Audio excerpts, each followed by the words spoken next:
கர்த்தருக்கு பயப்படும் பயம். இன்றைய உலக சூழல் பயம் நிறைந்ததாக காணப்படுகிறது.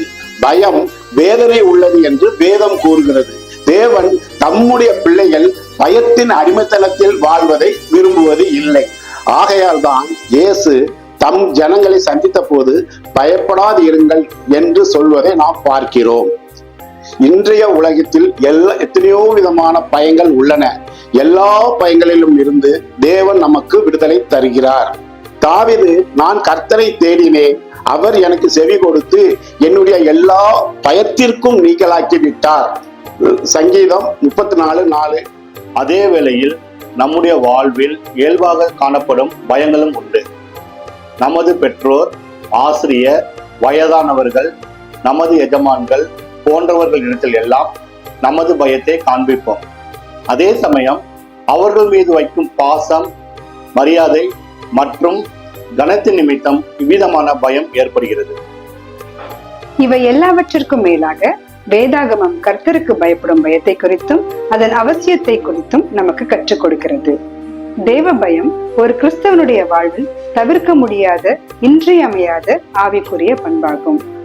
ஏனென்றால் தேவன் நம்மிடம் அதை விரும்புகிறார். இதை குறித்து மல்கியா 1:6 பார்க்கிறோம். குமாரன் தன் பிதாவையும் ஊழியக்காரன் தன் எஜமானனையும் கனம் பண்ணுகிறார்களே, நான் பிதாவானால் என் கனம் எங்கே? நான் எஜமானனானால் எனக்கு பயப்படும் பயம் எங்கே என்று சேனைகளின் கர்த்தர் தமது நாமத்தை அசட்டை பண்ணுகிற ஆசாரியர்களாகிய உங்களை கேட்கிறார். தேவ பயம் இல்லாதவன் கர்த்தரை கனவீனப்படுத்தி அவரை அசட்டை பண்ணுகிறான். தேவன் தம்முடைய ஜனங்களிடம், நீ உன் தேவனாகிய கர்த்தரை விடுகிறதும் என்னை பற்றிய பயம் உன்னிடத்தில் இல்லாமல் இருக்கிறதும் எத்தனை பொல்லாப்பும் கசப்புமான காரியம் என்று உணர்ந்து கொள் என்று எரேமியா 2:10 எச்சரிக்கிறதை பார்க்கிறோம். அப்படி என்றால் கர்த்தருக்கு பயப்படும் பயம் என்றால் என்ன?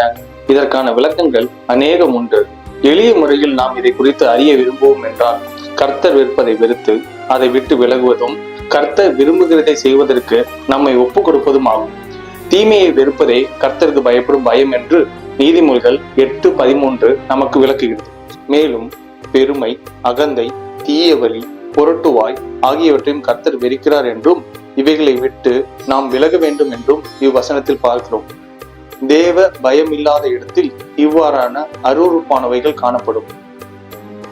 இன்று அவருடைய பிள்ளைகள் மத்தியில் தேவ பயம் காணப்படாமற் போனதும், அதை குறித்த சிந்தையற்றவர்களாக வாழ்வதும் மிகவும் வருந்தத்தக்க காரியமாகும்.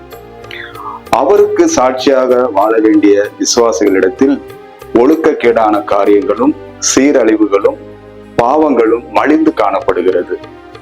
இவ்வாறு மக்கள் தேவனை தேடாமல் உணர்வற்ற நிலையிலும் தேவன் நியமித்த பாதைகளை விட்டு வழிதப்பி வாழ்வதற்கும் கெட்டு போவதற்கும் காரணம், அவர்கள் கண்களுக்கு முன்பாக தெய்வ பயம் இல்லை என்று பவுல் ரோமர் 3:10 முதல் 18 வரை விளக்குகிறார். கர்த்தருக்கு பயப்படுதலை தெரிந்து கொள்ளாமல் போனவர்கள் தங்கள் வழிகளின் பலனை புசிப்பார்கள் என்று நீதிமொழிகள் 1:29-31 நம்மை எச்சரிக்கிறது. கர்த்தருக்கு பயப்படும் பயத்தை கொண்ட மக்கள் தேவனுக்கு எது பிரியம் என்பதையும் அவர் எதை வெறுக்கிறார் என்பதையும் அறிந்து அவருக்கு உகந்தவர்களாக வாழ்வதையே தங்கள் நோக்கமாக வைத்திருப்பர். இதை போன்று கர்த்தருக்கு கீழ்ப்படிந்து அவருக்கு பிரியமாக வாழ்ந்தவர்கள் கர்த்தருக்கு பயந்து நடந்தவர்கள் என்ற சாட்சியை பெற்றனர். ஆபிரகாம் ஈசாக்கை பலியிட ஒப்பு கொடுத்த போது, நீ தேவனுக்கு பயப்படுகிறவன் என்று இப்பொழுது அறிந்திருக்கிறேன் என்றார். தேவன் அருவருக்கிற பொல்லாப்புக்கு விலகின யோபுவை குறித்து தேவனுக்கு பயந்தவன் என்று தேவனே சாத்தானுக்கு முன்பாக சாட்சி கொடுத்தார். எப்பொழுதும் தேவனை நோக்கி ஜெபம் பண்ணி கொண்டிருந்த கொர்நேலியு தேவனுக்கு பயந்திருந்தவன் என்ற சாட்சியை பெற்றவன் ஆனான். ஆவியானவரின் வழிநடத்துதலின்படி கொர்நேலியுவை சந்திக்க வந்த பேதுரு, எந்த ஜனத்திலாயினும் அவருக்கு பயந்திருந்து நீதியை செய்கிறவன் எவனோ அவனே அவருக்கு உகந்தவன் என்று நிச்சயமாக அறிந்திருக்கிறேன் என்றார்.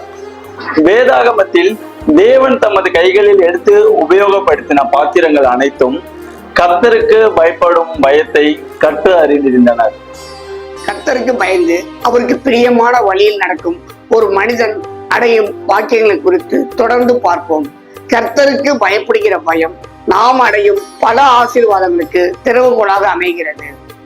கர்த்தருக்கு பயப்படுதலே ஞானத்தின் ஆரம்பம். நீதிமொழிகள் 1:7. நாம் ஒவ்வொருவருடைய வாழ்விலும் தெய்வீக ஞானம் இன்றியமையாதது என்பதை நீதிமொழிகள் மற்றும் பிரசங்கி புஸ்தகங்கள் பிரதானமாக நமக்கு உணர்த்துகிறது. ஞானமே முக்கியம். ஞானத்தை சம்பாதி. எண்ணத்தை சம்பாதித்தாலும் புத்தியை சம்பாதித்துக்கொள். நீதிமொழிகள் 4:7. முத்துக்களை பார்க்கிலும் ஞானமே நல்லது. நீதிமொழிகள் 8:11. அப்படியே ஞானத்தை அறிந்து கொள்வது உன் ஆத்துமாவுக்கு இன்பமாயிருக்கும். அதை பெற்றுக்கொண்டால் அது முடிவில் உதவும். உன் நம்பிக்கை வீண் போகாது. நீதிமொழிகள் 24:14. ஒரு காரியத்தை செவ்வையாய் செய்வதற்கு ஞானமே பிரதானம். பிரசங்கி 10:10. இந்த ஞான வாக்கியங்கள் எல்லாம் எந்த அளவிற்கு ஞானம் நமது வாழ்வில் இன்றியமையாதது என்பதை கற்றுக் கொடுக்கிறது. நமது குடும்பத்தை நடத்துவதற்கும், பிள்ளைகளை கர்த்தரண்டை நடத்துவதற்கும், நமது காரியங்களை கையாள்வதற்கும், நமது வேலை ஸ்தலத்திலும் ஊழிய பணியிலும் சபையை நடத்துவதற்கும் நமக்கு தெய்வீக ஞானம் தேவை. இந்த விசேஷித்த ஞானத்தை பெற்றிருந்த தானியலின் காரியங்கள் ஜெயமா இருந்தது. இதற்கு காரணம் தானியல் கர்த்தருக்கு பயந்து நடக்கிற மனுஷனாக இருந்தார். கர்த்தருக்கு பயப்படுதலே ஞானத்தின் ஆரம்பம். சங்கீதம் 111:10, நீதிமொழிகள் 1:7, 9:10. ஞானத்தை அடைவதற்கு கர்த்தருக்கு பயப்படுகிற பயமே திறவுகோலாக இருக்கிறது என்பதை வசனங்கள் வாயிலாக அறிகிறோம்.